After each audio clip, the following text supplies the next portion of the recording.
Lucien Ginsberg Gainsbourg's real name was born in Paris in 1928. His parents were Russian Jews who were thrown to France by the October Revolution. The boy's childhood was during the German occupation, when he, as a Jew, had to wear a yellow star on his sleeve. He chose the name Serge out of his love for the work of the Russian composer Rachmaninoff. In 1947, Serge tried to study painting, but quickly abandoned this idea, then worked as a teacher in an orphanage, but eventually devoted himself to music. In the early 50s Gainsbourg played jazz in one of the clubs in Paris, and a few years later already performed on the big stage, released albums, toured Europe. As a performer, Serge Gainsbourg did not immediately gain recognition from the audience. On the contrary, he seemed to do everything to alienate the public. The unusual manner of performance and the provocative content of his songs, combined with his unattractive appearance, did not favor the public's sympathy. By the way, the singer called his face a disgusting face. He had a hooked nose, his ears were protruding,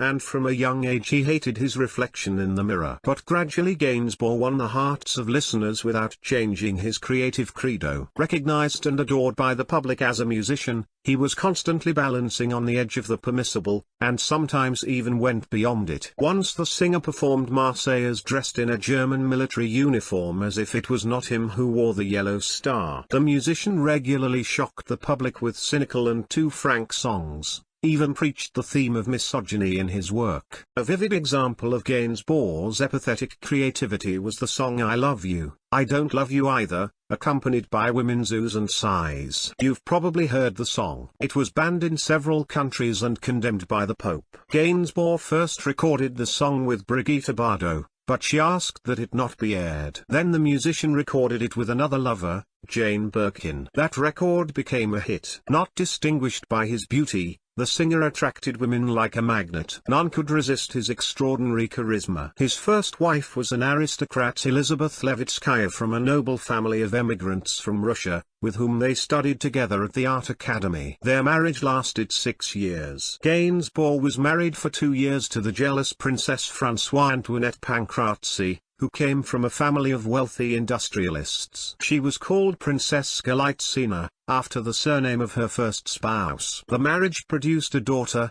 Natalia, and after a brief reunion of the couple, a son, Pavel, was born. The musician had an incredible romance with the famous Brigitte Bardot, who was a married woman at the time. But the actress did not keep him for long. Serge's most colorful romance was with an English pretty actress with almond-shaped eyes, Jane Birkin. When they met on the set of the film Slogan, they, as is often the case, had a dislike for each other. Serge repelled the actress' rudeness, and she seemed to him a shallow girl. The actress was then 22 years old, he was 20 years older, she had already been married, she had a daughter. The director took the actors to a bar, where they spent the evening together. They talked, danced, walked around Paris. Jane Birkin was able to see behind the external rudeness of Gainsbourg's vulnerable soul. Their love story became the story of France, full of romance, scandal and eccentricities. She could throw a pastry in his face if he went through her purse. She could jump into the Seine if he chased her in a fit of anger,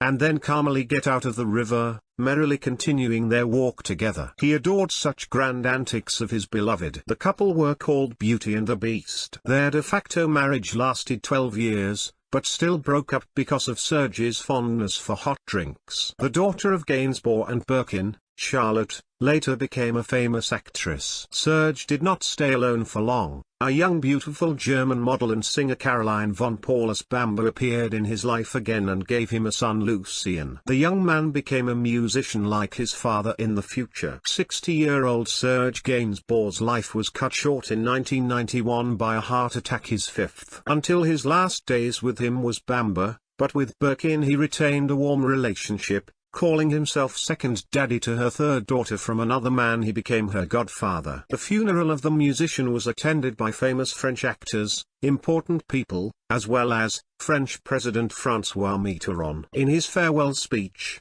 the president compared the poet to Baudelaire and Apollinaire and emphasized that thanks to Gainsbourg, song has become an art. Probably, in order to properly perceive Serge Gainsbourg's work, one should listen to all of his albums in their entirety, or at least most of them. It is very difficult to choose one record that gives a clear idea of this artist. It is amazing how Gainsbourg has managed to combine such different directions in his work. In rock and roll and even reggae he is sometimes no less convincing than in, let's say, the usual French song form. Gainsbourg often endeavors to merge French poetry with American culture, not only by using appropriate elements in his arrangements, but also by inserting English words into French lyrics. A specific, often comical, effect is created when the women singing with Gainsbourg, both soloists and chorus, pronounce English words with a French accent, and vice versa. It is enough to recall how gracefully and,